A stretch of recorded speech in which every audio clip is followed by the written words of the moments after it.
Dipersembahkan oleh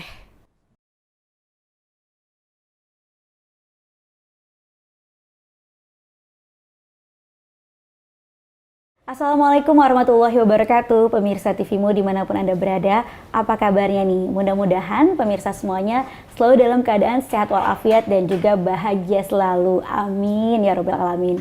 Dan juga senang sekali karena podcast TV Show bisa kembali hadir menemani Anda semuanya bersama dengan saya Vini Auliani.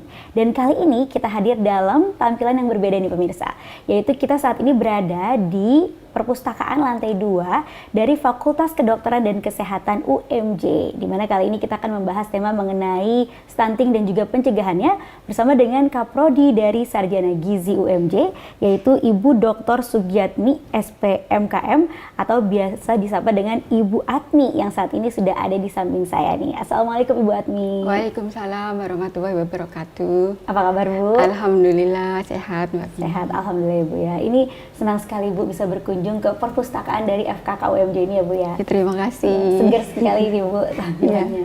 Ya.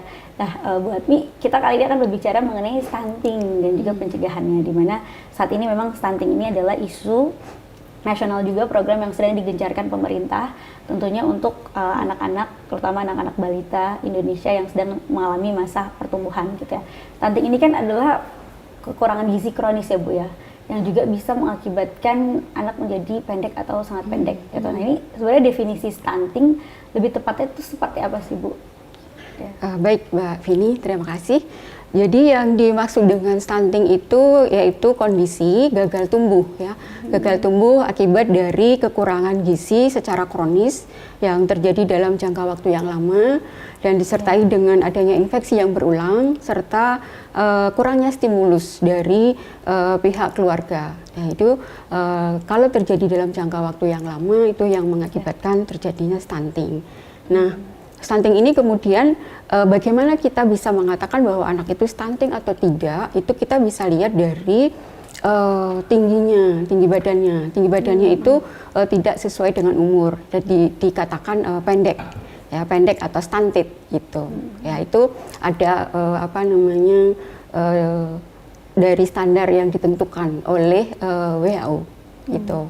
Nah itu di mana tinggi badannya itu tidak sesuai dengan grafik pertumbuhan yang sudah ditetapkan oleh WHO. Gitu. Berarti untuk tinggi badannya itu ada tolak ukur ya Bu ya, misalnya untuk anak usia 1 tahun tingginya idealnya ini berapa sentimeter, terus untuk 5 tahun dan seterusnya gitu. Tapi ini yang membedakan suatu anak ini dikatakan stunting dan mungkin ini ada faktor genetik nih di dalamnya gitu, karena faktor keturunan gitu tuh gimana Bu? Faktor genetik itu memang ada, tapi menyumbang sebenarnya faktor genetik itu menyumbang sedikit ya untuk terjadinya stunting. Tapi yang lebih itu adalah faktor dari lingkungan gitu. Nah lingkungan ini bisa terdiri dari lingkungan yang langsung ya maupun tidak langsung. Jadi faktornya itu banyak yang menjadi penyebab dari stunting gitu. Yang langsungnya itu adalah tidak adekuatnya intake ya, asupan gizi yang diberikan kepada anak. Dan stunting ini terjadi itu tidak dalam jangka waktu yang serta-merta, tetapi itu terjadi dari semenjak bayi itu di dalam kandungan. Jadi sejak anak di dalam kandungan, maka ada yang namanya disebut sebagai 1000 hari pertama kehidupan. Ya, 1000 hari pertama kehidupan itu adalah fase yang sangat urgent untuk anak ya, kritis, di mana kalau misalnya pada 1000 hari pertama kehidupan itu asupan gizinya tidak adekuat ya, kemudian stimulusnya kurang itu, nah itu bisa menyebabkan terjadinya stunting gitu ya. Itu 1000 hari pertama kehidupan dihitung dari anak di dalam kandungan atau ketika dia sudah lahir dari sejak dalam kandungan? Dari sejak dalam kandungan. Ya, dari sejak dalam kandungan sampai umur kurang dari 5 tahun ya. Jadi 1000 hari dua tahun ya, 1000 hari ya, 1000 hari pertama kehidupan ya. Gitu. Berarti itu penyebabnya tadi kan dari faktor lingkungan ya, dan juga dari gizi ya, kecukupan gizi. Kira-kira apa nih yang harus diperhatikan oleh mungkin para ibu untuk memberi makan anaknya, karena kan mungkin anaknya kadang-kadang suka susah makan nih atau gerakan tutup mulut gitu ya. Faktor-faktor apa aja, maksudnya nutrisi-nutrisi apa saja yang harus dipenuhi minimal, misalnya apakah ada karbohidratnya atau nutrisinya, misalnya anak yang penting makan pakai nasi sama telur nih masih aman nih, nggak stunting gitu, atau kalau misalnya anaknya makan pakai nasi sama tahu tempe aja jangan, itu nanti bisa stunting gitu. Ini gimana Bu? Gini Mbak Vin, tadi kan bahwa stunting itu kan efek dari kekurangan gizi di masa yang lampau ya. Nah itu jadi dari fase 1000 hari pertama kehidupan ini harus benar-benar kita perhatikan gitu. Dari umur 0 sampai di dalam kandungan, kemudian umur 0 sampai kemudian umur 2 tahun, itu yang harus benar-benar kita perhatikan gitu. Asupan gizinya dan juga rangsangan dari luar ya, stimulus untuk dia bisa berkembang dengan sempurna ya. Nah itu apa yang harus kita lakukan gitu ya sebagai orang tua misalnya ya, untuk mencegah supaya tidak terjadi stunting gitu. Nah, yang pertama harus dimulai sejak si ibu ini merencanakan untuk mempunyai keturunan. Ya, jadi harus dilihat benar-benar dipersiapkan kondisi kesehatannya. Ya, jadi harus tercukupi makanannya yang gizi seimbang. Ya, jadi harus ada karbohidrat, protein, kemudian ada lemak, vitamin dan mineral, di mana itu terdiri dari ada nasi ya sebagai sumber karbohidrat, kemudian ada sayuran, kemudian ada protein nabati dan hewani, ya, dan kemudian juga ada buah-buahan, ditambah dengan tercukupinya air minum ya, air mineral ya, bukan air mineral, air saja gitu ya, cairan pokoknya ya. Nah itu dalam 1 hari. Nah kemudian ketika hamil itu juga harus ada treatment gitu ya, harus ada kontrol ya, maka yang dinamakan sebagai antenatal care. Nah itu program pemerintah itu mengharuskan gitu ya, ibu hamil itu untuk memeriksakan kandungannya itu minimal 4 kali selama kehamilan ya, selama 9 bulan itu 4 kali ya, minimal 4 kali. Terus kemudian juga dianjurkan untuk mengonsumsi tablet tambah darah gitu kan. Nah itu untuk ibu hamil ya, jadi rutin untuk mengontrol kondisi kehamilannya. Nah begitu lahir anak ini harus diberikan IMD, inisiasi menyusui dini. Nah itu diberikan dalam jangka waktu 1 jam ya, 1 jam setelah kelahiran itu harus segera diberi IMD. Ya, susu pertama yang keluar dari ibu ya itu adalah susu yang terbaik gitu ya, kolostrum namanya ya. Nah itu harus diberikan kepada bayi gitu. Kemudian setelah itu baru kemudian ASI eksklusif ya, itu harus diberikan. ASI eksklusif itu hanya diberi ASI saja sampai kemudian umur 6 bulan, baru kemudian diberi makanan pendamping ASI gitu, yang disebut dengan MPASI. Nah itu tuh diberikannya itu pada saat umur 6 bulan. Jadi pada saat lahir sampai dengan umur 6 bulan itu jangan diberi apa-apa kecuali ASI. Pisang juga jangan, pisang ya Bu, juga ya? Jangan gitu. Kenapa? Karena kan pencernaan belum sempurna untuk bayi ya. Nah itu jadi harus diberikan ASI saja. Nah itu namanya yang disebut sebagai ASI eksklusif gitu. Nah menginjak umur 6 bulan baru diberikan MPASI, dan itu pun diberikannya secara bertahap. Jadi harus lihat lembut gitu, yang lembut dulu itu kan. Kalau umur 6 bulan itu kan biasanya diberikan yang masih bubur gitu ya. Nah itu kemudian menginjak ke umur 9 bulan misalnya itu sudah agak nasi tim misalnya ya. Nah terus baru sampai ke umur 1 tahun, nah itu baru sudah bisa diberikan makanan keluarga. Ya tapi masih yang belum terlalu keras misalnya seperti itu. Itu adalah tahapan-tahapan yang memang harus diberikan gitu ya, harus dilakukan oleh ibu supaya si bayinya ini tercegah dari stunting gitu.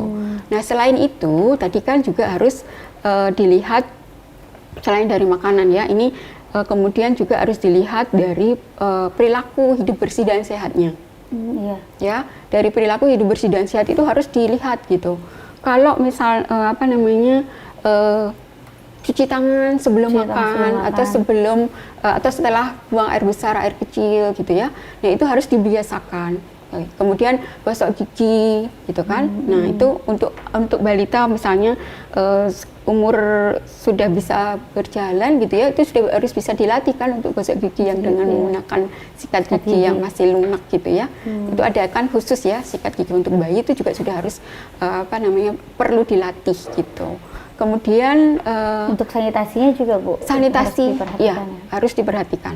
Sanitasi lingkungan itu terutama juga karena kan bayi mereka main ya, umur 6 bulan itu biasanya kan sudah merangkak-rangkak kemana ya. Nah itu perlu untuk diperhatikan kebersihannya gitu, kebersihan lingkungan maupun kebersihan dari bayi sendiri ya.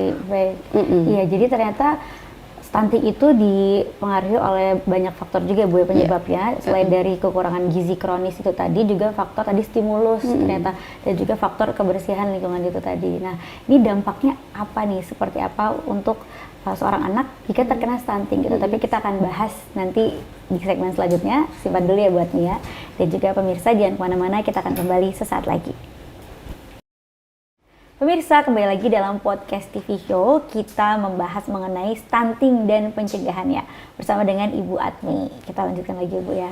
Nah ini jadi dampak stunting nih Bu ya. Kan berbahaya sekali nih tentunya stuntingnya. Nah dampaknya nih yang terparah nih terhadap seorang anak dan juga perkembangannya itu seperti apa Bu?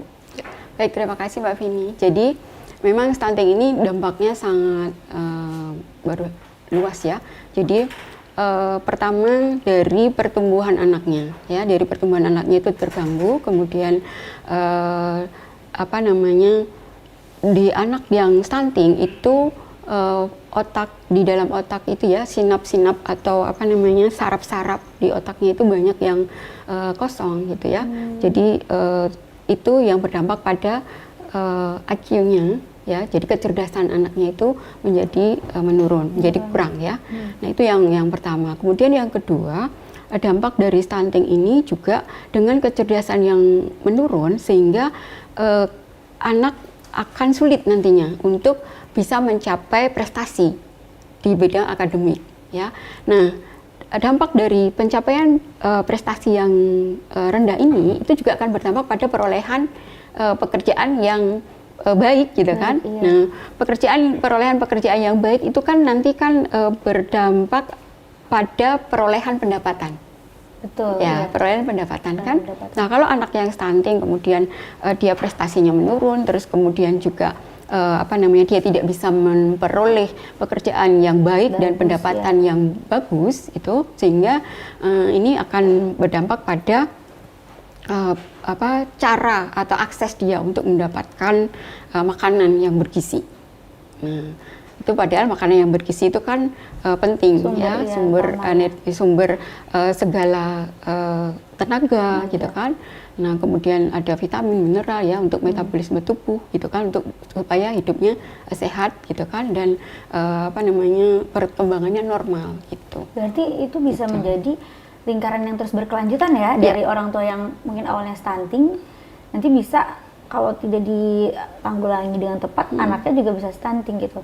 Nah tapi ketika orang tuanya stunting dalam artian ada karena mempengaruhi tinggi badan ya Bu ya, jadi pendek gitu ya.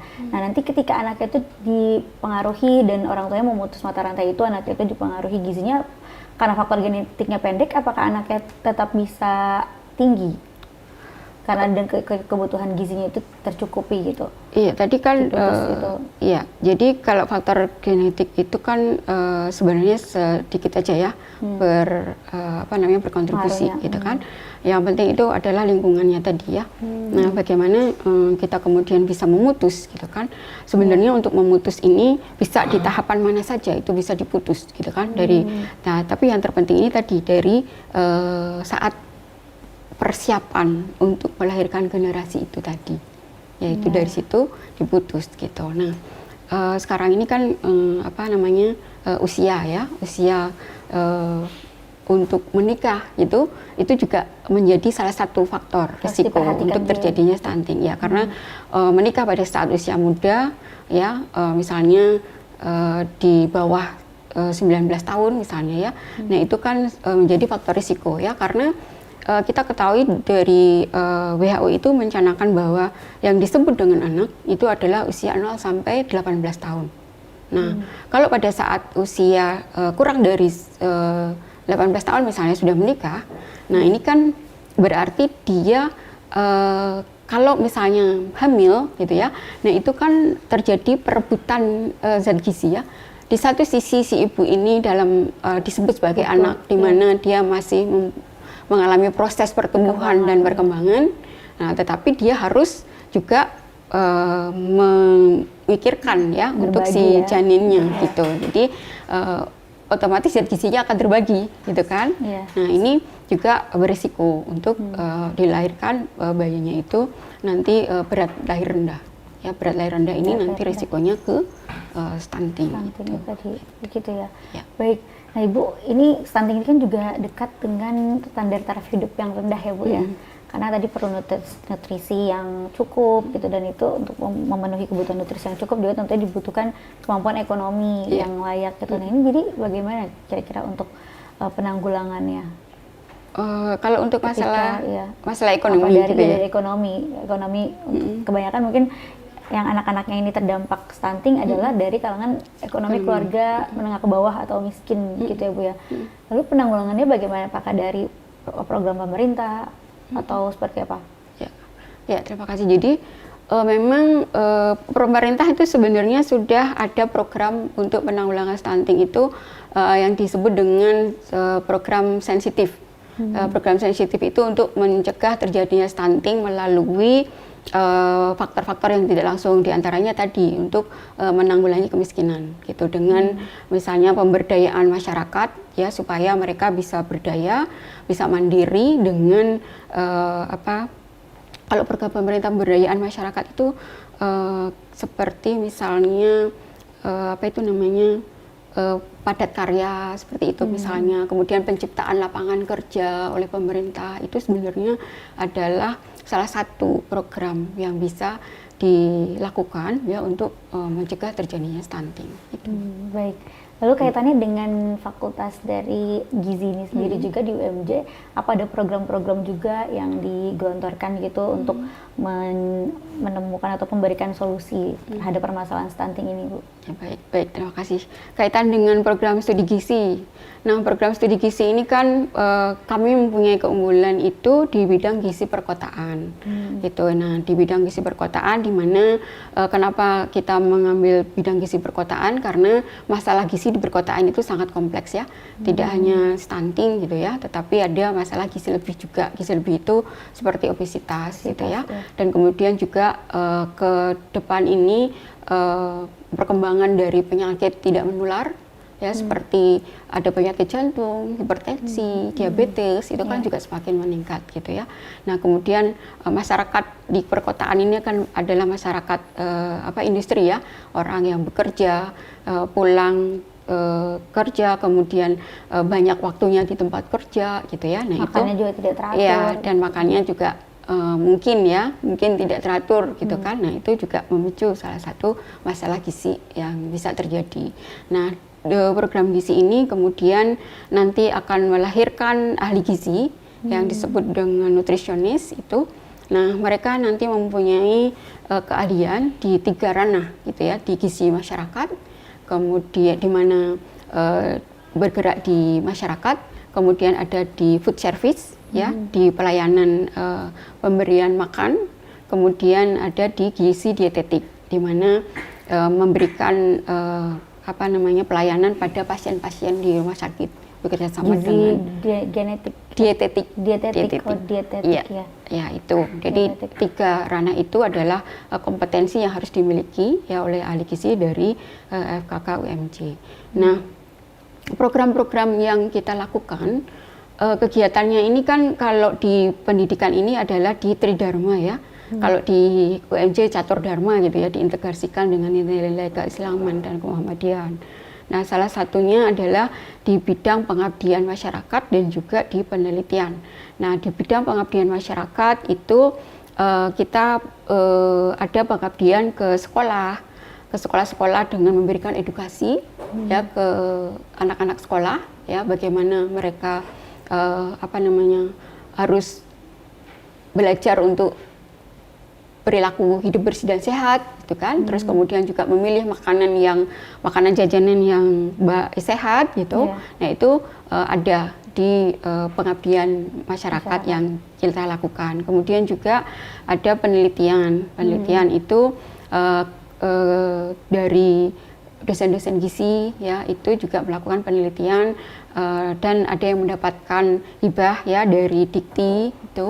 Nah itu berupa dana ya untuk melakukan penelitian. Nah itu ada yang sampai selama 2 tahun gitu dananya. Dan itu kita lakukan untuk melihat kaitan antara stunting dengan masalah lingkungan, kemudian nanti kemudian ada pemberian makanan tambahan seperti itu. Terus juga edukasi ke masyarakat, itu semua kita lakukan. Gitu. Jadi itu yang bisa kita lakukan sebagai peran kita ya di dunia pendidikan terhadap pencegahan stunting. Baik, jadi tadi program-program dari Fakultas Gizi ini gitu ya, Fakultas Kedokteran. Fakultas Kedokteran dan Kesehatan. Jadi jurusan gizi ini ya Bu ya, untuk salah satunya menanggulangi stunting ini di masyarakat dan juga tentunya nanti mencetak ahli-ahli gizi ya Bu dari sini ya. Baik Ibu Atmi, kita akan lanjutkan kembali. Kita jeda sejenak terlebih dahulu Ibu dan juga pemirsa, jangan kemana-mana, tetap bersama kami, namun kita simak dulu yang berikut ini. Pemirsa, terima kasih masih bersama kami dalam podcast TV Show. Kita lanjutkan kembali pembahasan kita mengenai stunting dan pencegahannya bersama dengan Ibu Atmi nih ya Bu. Ternyata ini juga erat kaitannya stunting dan juga penanggulangan stunting dengan SDM yang nantinya akan dipersiapkan dari jurusan gizi ini ya Bu ya, dari FKK ini. Nah, tadi tentunya jurusan gizi ini juga mempersiapkan nih SDM yang mumpuni, terutama untuk para ahli-ahli nutrisionis ya Bu ya, nutrisionis atau ahli gizi itu tadi. Nah itu tadi ada Ibu tadi menjelaskan ada 3 yaitu food service dan juga gizi masyarakat ya Bu, gizi masyarakat dan juga gizi dietetik. Gizi dietetik ini biasanya untuk di rumah sakit. Nah nanti ini menarik sekali, ini nanti ketiganya ini mereka akan bisa bekerja di bidang apa saja mengenai lapangan pekerjaan ya Bu? Ya, baik, terima kasih Mbak Vini. Jadi kompetensi yang harus dimiliki oleh ahli gizi lulusan dari Prodi Sarjana Gizi FKK UMJ itu meliputi tiga ranah, yaitu untuk gizi masyarakat, di mana di gizi masyarakat ini nanti lulusannya itu bisa nanti bekerja di masyarakat, ya di puskesmas, ya pusat kesehatan masyarakat sebagai ahli gizi, kemudian juga bisa sebagai peneliti bisa juga gitu ya. Nah itu antara lain. Kemudian untuk di food service, di pelayanan makanan ya, pemberian makanan itu bisa di pusat-pusat di catering misalnya, itu bisa ya. Kemudian juga bisa praktek mandiri untuk sebagai wira swasta gitu ya, wira swasta untuk menjadi pengusaha catering gitu ya, di catering yang sehat gitu ya. Nah, sehat sekarang dan enak. Ya, sekarang kan banyak bermunculan ya trend, catering sehat gitu. Nah itu kemudian juga di gizi klinis ya atau gizi dietetik ya itu biasanya di rumah sakit itu bekerja sama dengan dokter untuk memberikan pelayanan gizi terhadap pasien-pasien yang ada di rumah sakit. Nah, selain itu juga lulusannya ini bisa bekerja di pusat-pusat kebugaran. Ya, di pusat-pusat kebugaran itu kan membutuhkan ya ahli gizi. Ya, di mana salah satu dari alumni kita juga sudah ada yang bekerja di pusat kebugaran gitu. Kemudian juga bisa juga di perusahaan makanan. Di perusahaan makanan itu bisa di bagian R&D ya, di pengembangan produk makanan, itu bisa juga. Kemudian bisa menjadi di sekolah-sekolah sebagai ahli gizi di sekolah-sekolah, di kemudian di pesantren juga, karena kan sekarang ada yang full day school gitu ya, harus menyajikan makanan untuk anak-anak sekolah. Nah itu membutuhkan ahli gizi di sana. Kemudian juga bisa di panti-panti jompo gitu kan, ya di asrama-asrama. Untuk kebutuhan lansia ya Bu ya, makanan gizi, syarat gizi. Terus kemudian juga untuk kebutuhan atlet misalnya.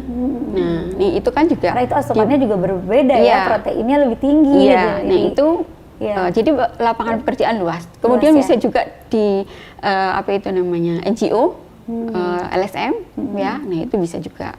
Itu sebagai saya juga dulu di LSM sebelum ke sini gitu ya. Jadi luas. Jadi sebagai peneliti itu bisa juga. Kemudian jadi dosen gitu. Bisa. Jadi luas. Jadi luas ya prospek untuk pekerjaannya ya. Baik. Lalu kurikulumnya seperti apa Bu?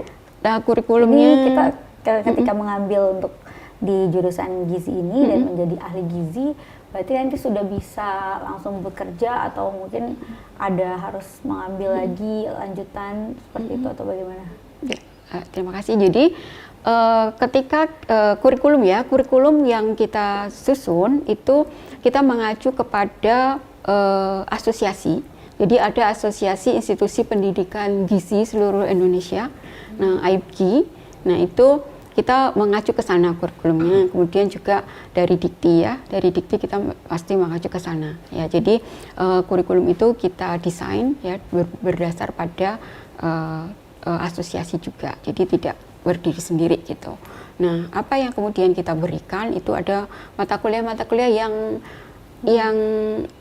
yang menyangkut memang untuk bekal mereka ya. Bekal mereka nanti pada saat bekerja itu diantaranya kalau untuk yang food service gitu ada juga ya mata kuliahnya manajemen pengolahan gizi institusi. Kemudian ada gizi dietetik, ya itu kita juga berikan. Kemudian ada formulasi makanan, ya terus penyusunan menu, gitu ya. Nah itu kita berikan, gitu untuk bekal ke nanti mereka ke masyarakat. Gitu. Menarik ya, karena bisa juga ilmunya diterapkan kehidupan sehari-hari ya Bu. Iya, betul atau sekali. Latihan sebelum terjun ke masyarakat untuk keluarga sendiri dulu, seperti itu. Baik, untuk dosen-dosennya bagaimana Bu? Alhamdulillah untuk dosen gizi itu kita ada 9 orang, ya 9 orang dosen gizi. Kemudian yang berpendidikan S3 itu sudah ada 3 orang, ya 3 orang. Kemudian sekarang ini sedang ada 2 orang yang sedang melanjutkan untuk S3. Dan alhamdulillah lagi untuk dosennya itu salah satunya kemarin dianugerahi untuk guru besar, ya. Jadi sudah ada 1 profesor di prodi gizi FKUMJ. Gitu. Nah, ini alhamdulillah itu. Jadi didukung oleh dosen-dosen yang profesional gitu ya, di bidang masing-masing. Lalu bagaimana juga nih, kita ingin tahu juga dengan fasilitasnya yang ditawarkan. Apakah ada praktek-praktek kalau misalnya mahasiswa ini mengambil jurusan gizi, ada praktek-prakteknya kah untuk misalnya penerapan makanan, asupan-asupan tadi gizinya yang dimasukkan gitu? Ya baik, terima kasih Mbak. Jadi fasilitas ya yang kita punya itu kita memiliki laboratorium ya sebelum mereka terjun ke lapangan. Nanti kita bekali ya dengan keterampilan untuk laboratorium pengolahan pangan.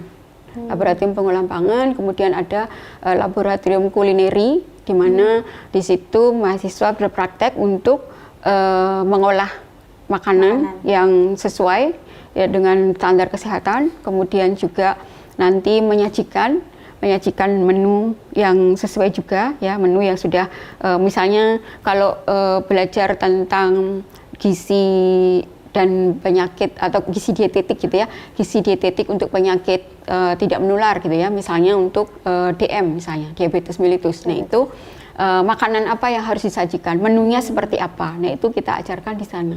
Itu. Terus kemudian juga ada laboratorium sensori ya di mana pada saat kita belajar untuk memformulasi makanan, jadi kita tidak hanya makanan yang sudah ada, tapi kita juga memformulasikan, kita membuat suatu makanan yang baru gitu ya, yang baru tetapi gizinya tetap bagus ya. tetap mencukupi gitu ya, tetap ada sesuai dengan syarat. Nah itu ada yang namanya laboratorium sensori itu untuk menguji gitu, menguji temuan makanan baru. Temuannya itu yang disukai gitu ya, yang disukai oleh masyarakat itu nantinya yang seperti apa sih, dari rasanya, dari teksturnya. Nah itu ada yang namanya laboratorium sensori untuk uji organoleptik gitu ya. Organoleptik itu kan dilihat dari rasa. Dari kekenyalan gitu ya, kemudian dari tampilannya. Nah itu nanti di situ akan kita temukan mana yang baik gitu ya, untuk kemudian nanti kita buat yang skala lebih besar gitu. Ya. Berarti nanti nih lulusannya atau bahkan mahasiswa-mahasiswi dari jurusan gizi ini bisa menciptakan makanan baru nih, makanan baru yang enak tapi juga sehat gitu ya. Ya mudah-mudahan gitu ya. Nah itu juga salah satu yang bisa kita tawarkan ya ke calon mahasiswa juga gitu. Mahasiswa. Iya. Iya. Baik. Lalu untuk kerjasamanya nih Bu, biasanya seperti apa saja nih kerjasama yang dijalin juga dengan pihak-pihak terkait lainnya begitu? Kerjasama yang selama ini kita lakukan itu yang pertama untuk kerjasama PKL ya. PKL itu praktek kerja lapang ya. Nah itu praktek kerja lapang ini kita ada di 2 tempat, yaitu di puskesmas dan kemudian di rumah sakit. Nah untuk rumah sakit itu kita kerjasama dengan Rumah Sakit Muhammadiyah ya, sebagai amal usaha, amal usaha Muhammadiyah ya. Jadi rumah sakit yang ada di Jakarta, Rumah Sakit Muhammadiyah khususnya di di Cempaka Putih, kemudian di Pondok Kopi, Sukapura ya, itu beberapa rumah sakit yang bekerja sama dengan Prodi Gizi FKKUNJ. Ada juga rumah sakit di Rumah Sakit Gatot Subroto, ya, itu juga tempat praktek Prodi Gizi. Terus kemudian rumah sakit di Bogor, di RSUD Bogor, yaitu juga tempat praktek. Nah selain itu kemudian di puskesmas.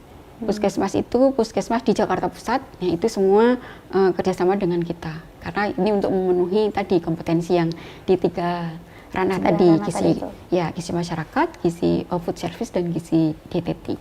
Jadi sudah ada tempat-tempatnya, sehingga mahasiswa juga tidak khawatir ataupun nanti kebingungan ketika mau KKN harus mencari sendiri atau kemana nih gitu, karena juga direkomendasikan oleh kampus itu tadi.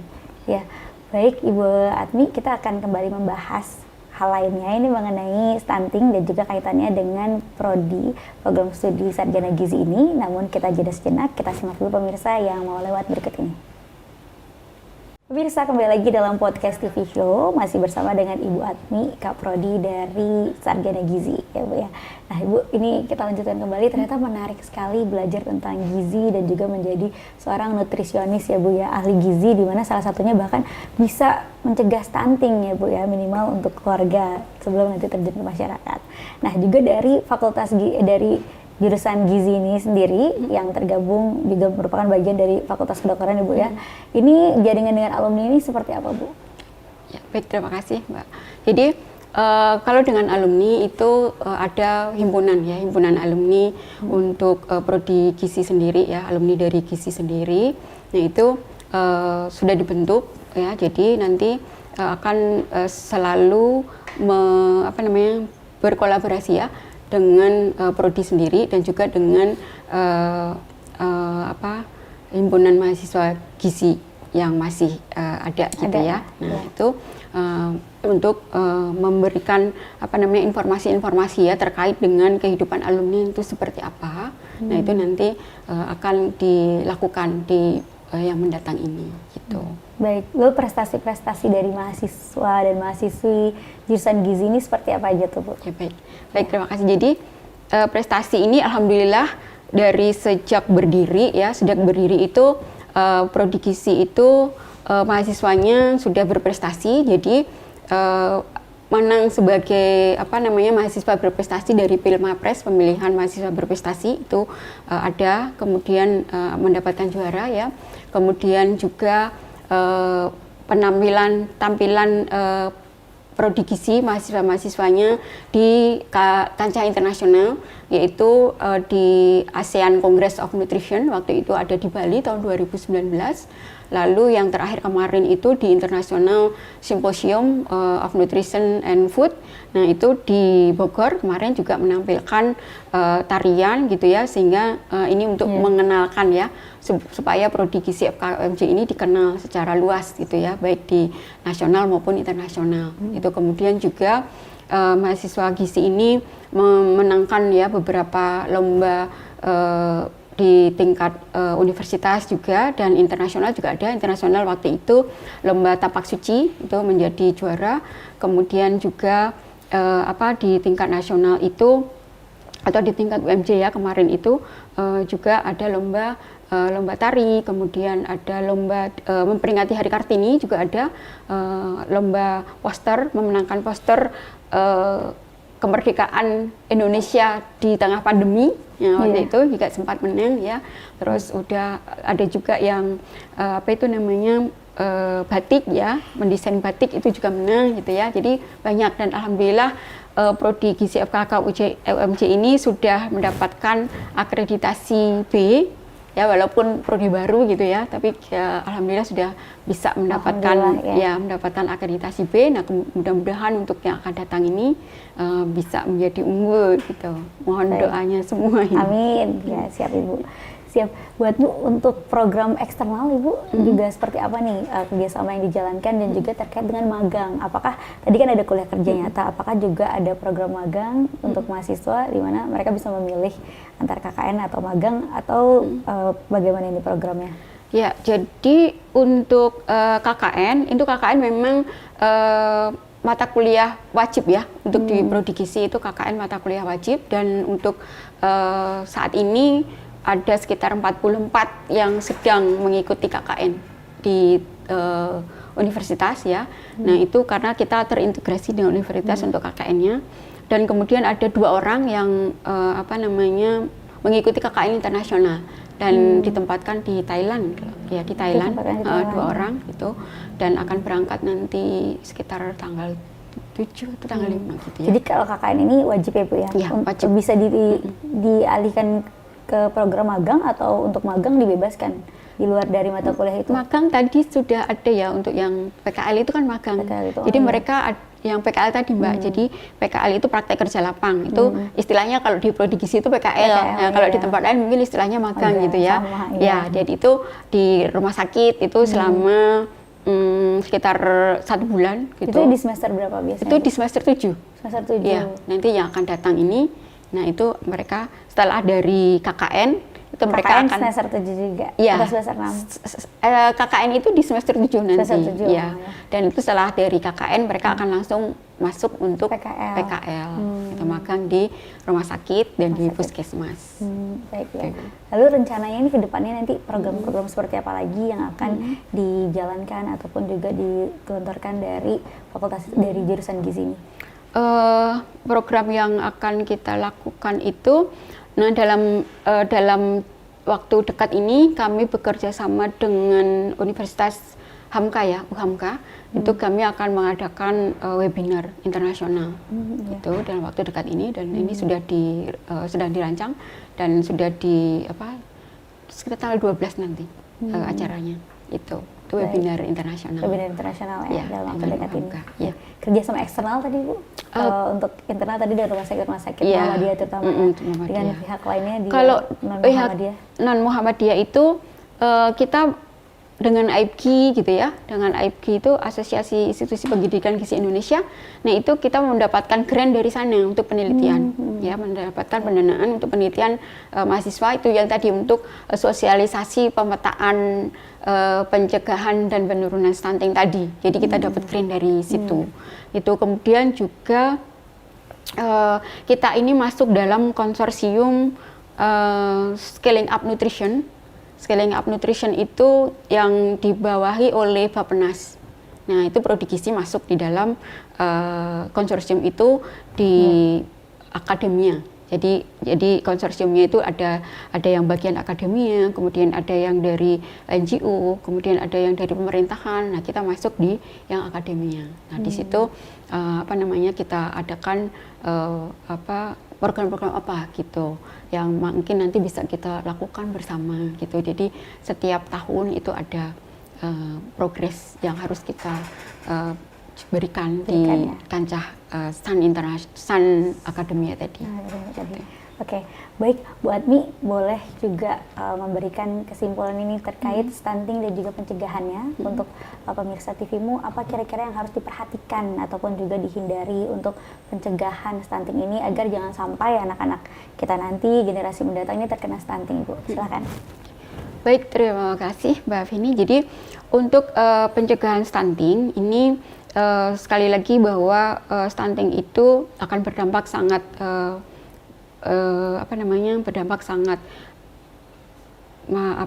berdampak sangat tidak baik gitu ya untuk kehidupan nantinya, baik secara ekonomi maupun secara kesehatan, sehingga perlu dicegah. Dan pencegahannya itu meliputi yang bisa sih kita namakan sebagai asah, kemudian asih dan asuh gitu ya. Nah, itu asah itu dengan memberikan asuh ya. Pertama asuh itu kita memberikan gizi yang baik ya, dengan memberikan makanan yang sesuai dengan gizi seimbang, kemudian berperilaku hidup bersih dan sehat gitu ya. Kemudian memeriksa kehamilan ya, kemudian memberikan ASI eksklusif ya, lalu IMD kepada bayi yang baru lahir, dan juga mempersiapkan kelahiran, mempersiapkan kehamilan dengan kondisi yang sehat, lalu juga hindari untuk pernikahan dini. Yang kemudian yang kedua adalah kalau tadi itu adalah asuh, kemudian yang kedua itu adalah asah. Itu dimana kita harus menyayangi anak-anak kita, memberikan penghargaan gitu ya, kemudian tidak menghardik gitu ya kepada anak gitu ya, berikan pemahaman dengan kasih sayang itu, kemudian sehingga nanti mentalnya itu akan sehat. Dan yang terakhir adalah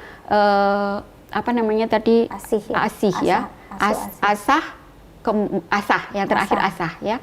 Asah ini adalah stimulus ya. Tadi kalau kita ketahui bahwa stunting itu adalah karena kekurangan energi kronis ya, kemudian juga kurang stimulus ya. Nah, kurang stimulus ini kemudian kita berikan ya. Kita berikan itu dengan memberikan misalnya mainan-mainan sesuai ya dengan usia perkembangannya. Jadi nanti anak akan tumbuh dengan sehat.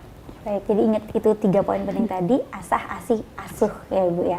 Buat Mi, satu lagi boleh berikan juga pesan-pesan atau ajakan ke pemirsa TVMU untuk siapa tahu barangkali ada yang ingin bergabung menjadi bagian dari jurusan gizi di FKK UMJ ini. Baik, jadi